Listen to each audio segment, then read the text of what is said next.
I mean, it's an expensive T-shirt, but it's a you used to status get thing. the fakes everywhere, so you couldn't differentiate who was wearing the real or not. Exactly. Petaling Street was thriving with it. You know what I mean?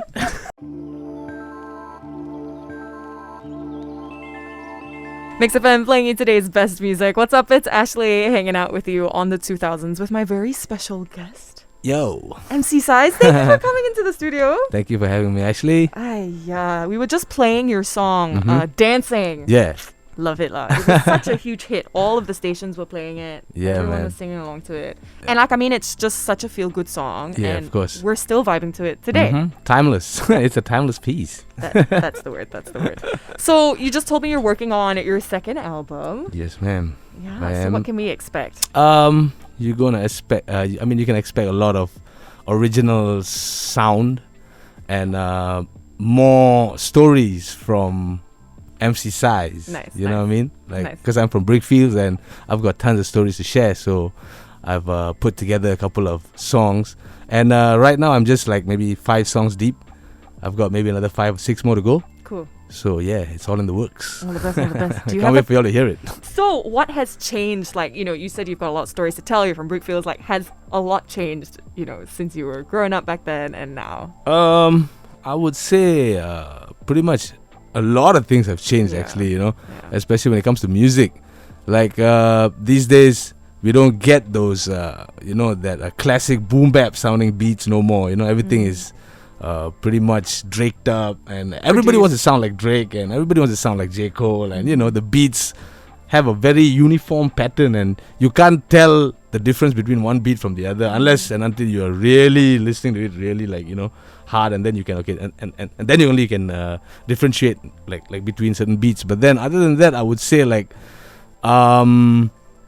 besides music, I would say lifestyle has changed a lot. Everybody is just hooked onto their phones, their devices and whatnot. Everybody is so tech savvy and stuff like that. Yeah. I'm an uncle, you know what I mean? So I can join you there. I am Auntie Ashley.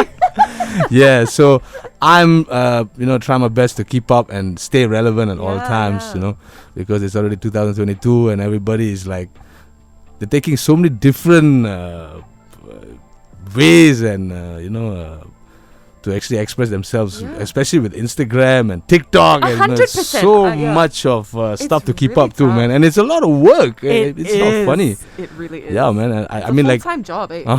and I mean, you only get inspired by watching the youngins do their stuff, and then only you get more ideas on how to market your stuff via these platforms. You know what I mean? Okay, yeah. Talking about music, I did want to how did the scene change? As a community. Okay. What was it like back then, and what is it like now? Okay, back then I would say there were many gigs, and the news about a gig always traveled through word of mouth, number one, and then you get the organizers who actually have a street team to give out flyers and whatnot, just to bring everybody's attention towards the gig, and also I would say that the crowd was much more wilder back in the days. Really? Yeah, very love wild. And besides that, I would also think that the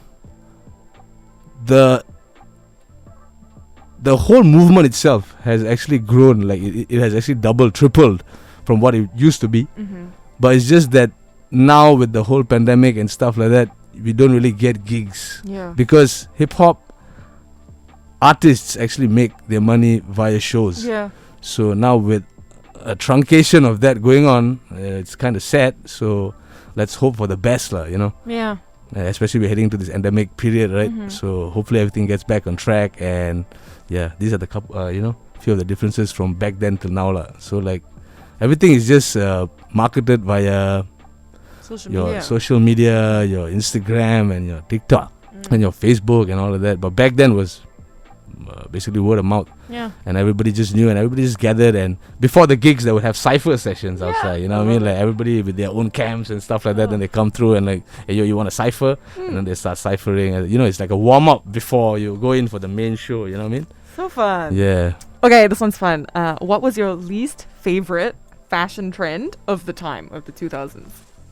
I would say the bag sandang, like, you know, they used to carry bag sandang. pouches, and then everybody would just think that you're a rumpet guy, It's you know. coming back though, hey. But look at it now, everybody's got one. I know you got one. Oh my god, I love it. Yeah, That's so hypocrites back in the early 2000s. Funny. That's so funny. I'm dead. Yeah.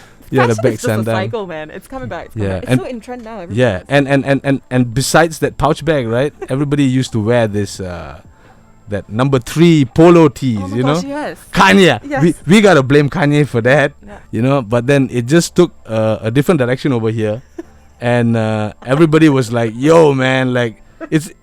I mean, it's an expensive T-shirt, It's but a you used to status get thing. the fakes everywhere, so you couldn't differentiate who was wearing the real or not. Exactly. Petaling Street was thriving with it, you know what I mean? So I'm those were dying. couple of the, you know, the Oh my God. acts for me lah. I love it, I love it.